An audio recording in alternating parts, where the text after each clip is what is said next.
সুপ্রিয় শিক্ষার্থীবৃন্দ, আসসালামু আলাইকুম।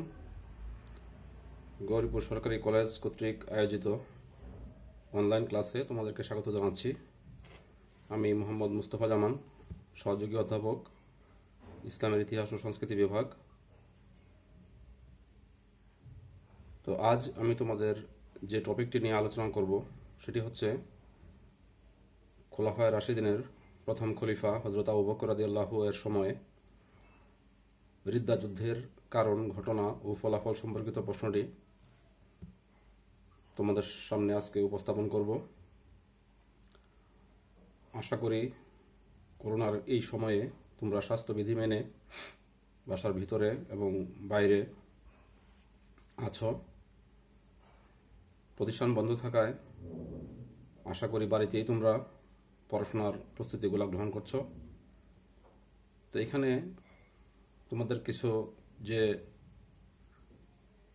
শিরোনামের আলোকে তোমরা এই প্রশ্নটি পড়বে তার কিছু আউটলাইন আমি এখানে দিয়েছি। তোমরা জানো হযরত মুহাম্মদ সাল্লাল্লাহু আলাইহি ওয়াসাল্লাম মারা যাওয়ার পর চারজন খলিফা একের উপর এক দায়িত্ব পালন করেন। প্রথম খলিফা হযরত আবু বকর রাদিয়াল্লাহু, দ্বিতীয় হযরত উমর রাদিয়াল্লাহু, তৃতীয় হযরত আবু বকর রাদিয়াল্লাহু, চতুর্থ হযরত আলী রাদিয়াল্লাহু। তো হযরত মুহাম্মদ সাল্লাল্লাহু এর মৃত্যুর পর প্রথম খলিফা হযরত আবু বকর রাদিয়াল্লাহু খিলাফতের দায়িত্ব গ্রহণ করেন। তো এখানে হযরত আবু বকর রাদিয়াল্লাহু দায়িত্ব গ্রহণের পরপরই যে বিষয়টি তিনি এখানে অনুধাবন করেন, দায়িত্ব গ্রহণের সাথে সাথেই বেশ কিছু বিষয়ে ইসলামী খিলাফতে সংঘর্ষ শুরু হয়। এরই ধারাবাহিকতায় রিদ্দার যুদ্ধ সংঘটিত হয়। এখানে প্রথমেই আমরা রিদ্দার যুদ্ধ বা রিদ্দা শব্দটি নিয়ে আলোচনা করব। রিদ্দা আরবি শব্দ, এর অর্থ হচ্ছে স্বধর্ম ত্যাগ বা দল ত্যাগ। তো এখানে মূল যে বিষয়টি, হযরত মুহাম্মদ সাল্লাল্লাহু আলাইহি ওয়াসাল্লাম নবুয়ত লাভের পর থেকে তিনি ইসলাম ধর্মের প্রচার শুরু করেন এবং আস্তে আস্তে মুসলমানদের সংখ্যা বাড়তে থাকে। কিন্তু হযরত মুহাম্মদ সাল্লাল্লাহু আলাইহি ওয়াসাল্লাম মারা যাওয়ার পর দেখা যায় বেশ কিছু গোত্রের মধ্যে এই নিজ ধর্মত্যাগ অর্থাৎ ইসলাম ধর্মত্যাগের একটা হিড়িক পড়ে যায়। এর কারণ হিসেবে আমরা বলতে পারি যে তৎকালীন সময়ে দেখা গেছে অনেক গোত্র প্রধান ইসলাম ধর্ম গ্রহণ করলে তার কথা মতো তার সাথে তার গোত্রের অন্যান্য লোকজনও ইসলাম ধর্ম গ্রহণ করত। তো পরবর্তীতে দেখা যায় বেশ কিছু রাজনৈতিক এবং অর্থনৈতিক কারণে হযরত মুহাম্মদ সাল্লাল্লাহু আলাইহি ওয়াসাল্লামের মৃত্যুর পর অনেক গোত্রই বা গোত্র প্রধানগণ তারা ইসলাম ধর্ম ত্যাগ করা শুরু করে। এই জন্যে এই রিদ্দা শব্দের অর্থ স্বধর্ম ত্যাগ বা রিদ্দার যুদ্ধ মানে স্বধর্ম ত্যাগকারীদের সাথে হযরত আবু বকর রাদিয়াল্লাহু এর যুদ্ধ।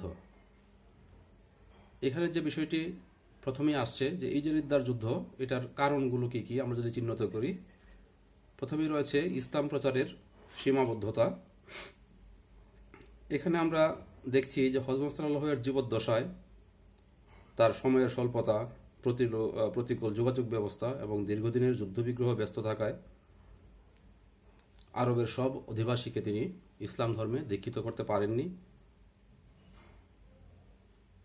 এভাবে এর উপর ভিত্তি করে পিকে হিট্টি বলেন যে আসল কারণ হলো যে যোগাযোগের অভাব এবং কম সময়ের দরুন সাংগঠনিকভাবে হযরত মুহাম্মদ সাল্লাল্লাহু আলাইহি ওয়াসাল্লাম প্রচার কার্য চালাতে পারেননি,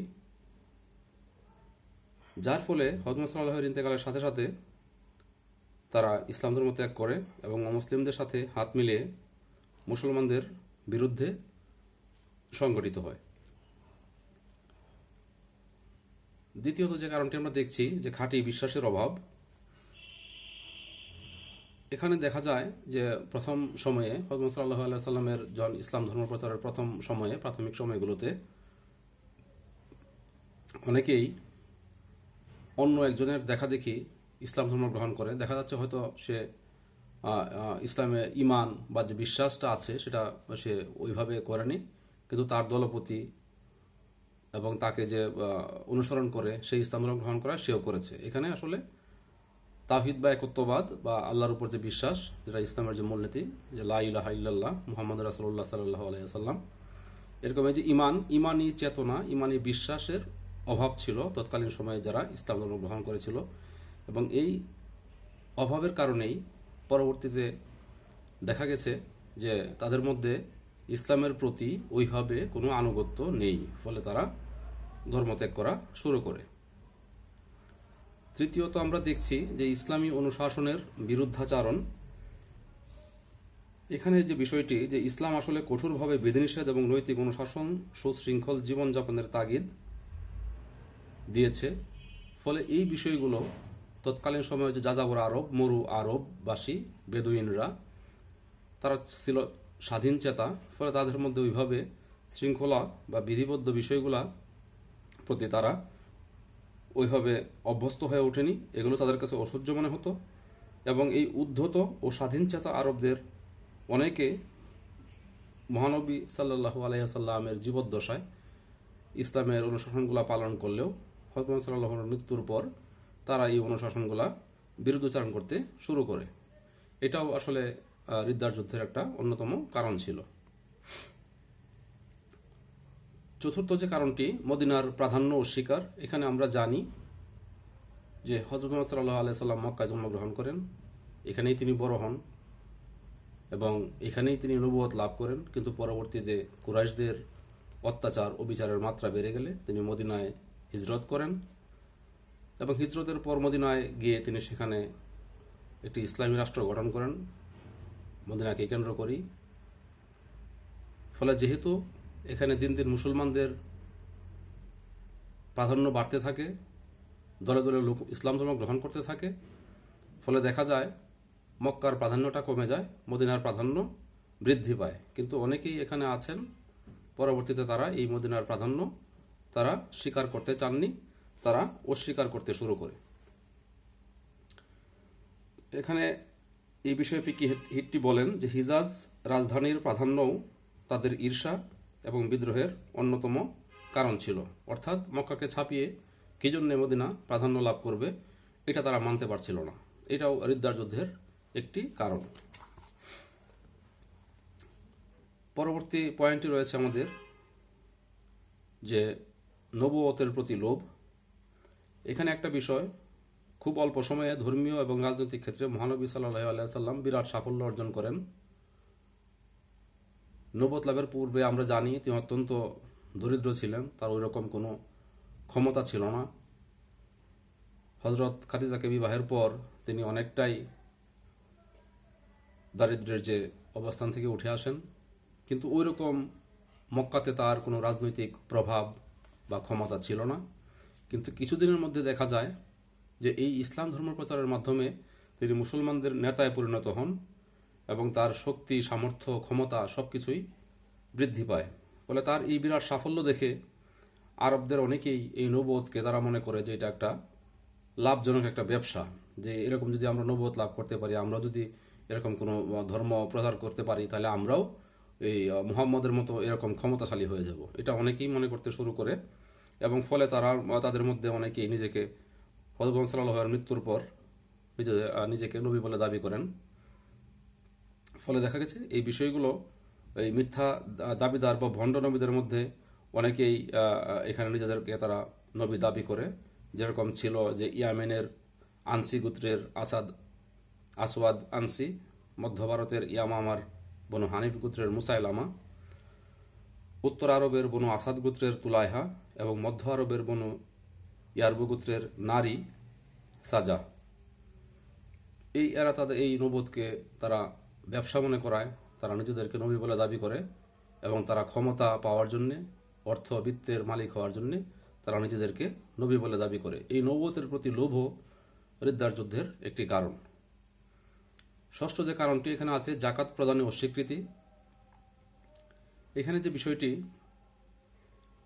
মহানবী সাল্লাল্লাহু আলাইহি ওয়াসাল্লামের ইন্তেকালের পর সম্পদশালী ব্যক্তিরা, বিশেষ করে বেদুইন সম্প্রদায়ে, তারা ইসলামের বিধি মোতাবেক জাকাত দিতে অস্বীকার করে।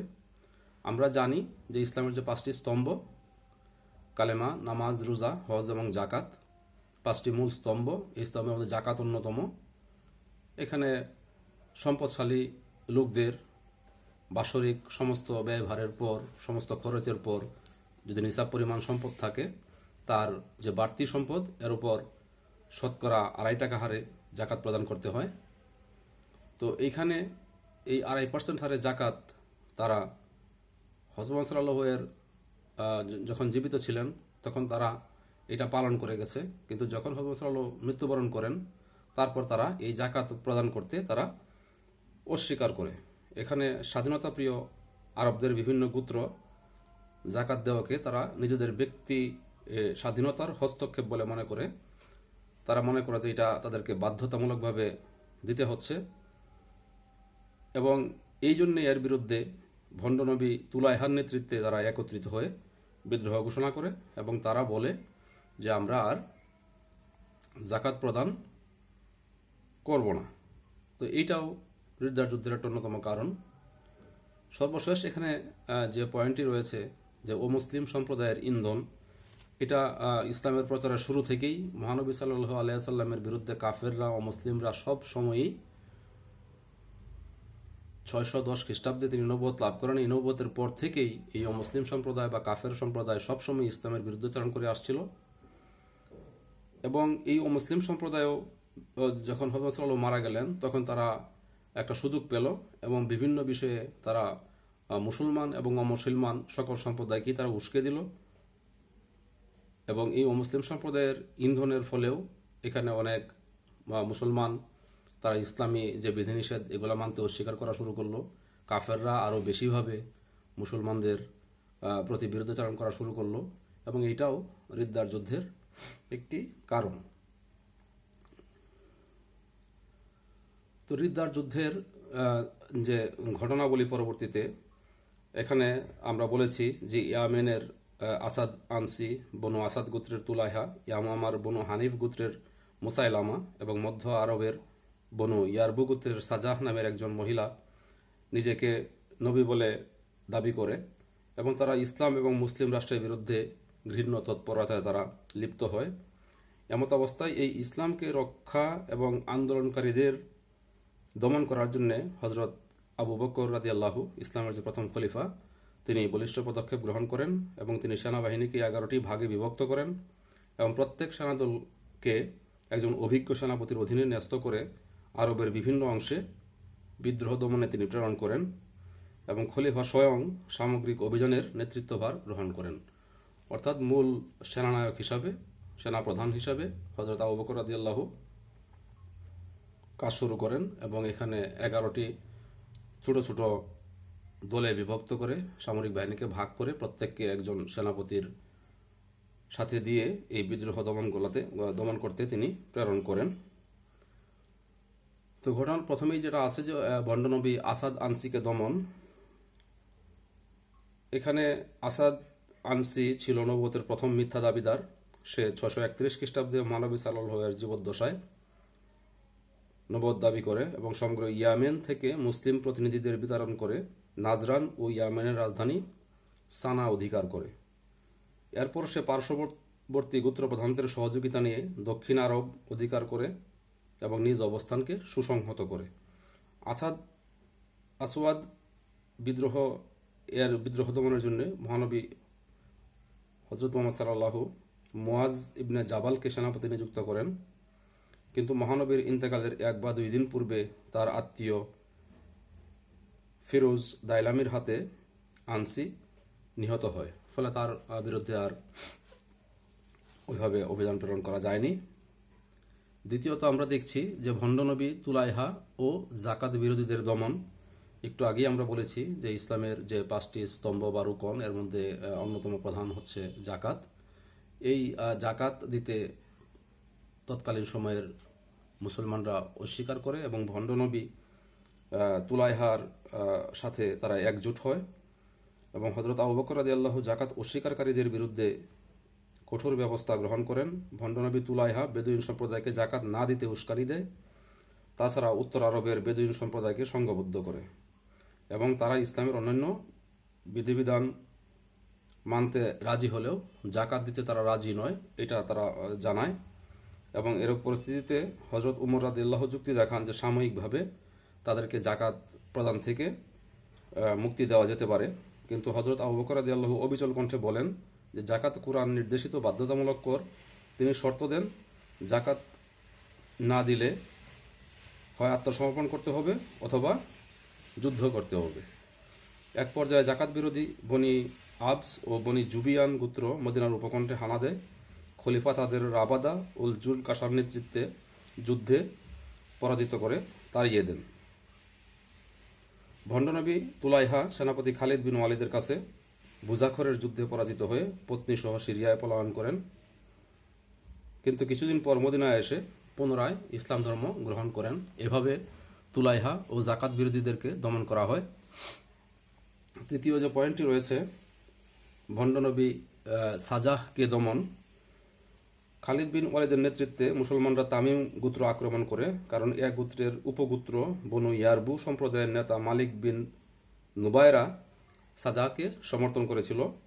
খালিদ বিন নুবায়রাকে পরাজিত করলে তামিম গোত্রের সব শাখা তার কাছে আত্মসমর্পণ করে এবং সাজা নিজের শক্তির বৃদ্ধির জন্য অপর ভণ্ডনবী মুসাইলামার সাথে বিবাহ বন্ধনে আবদ্ধ হয়।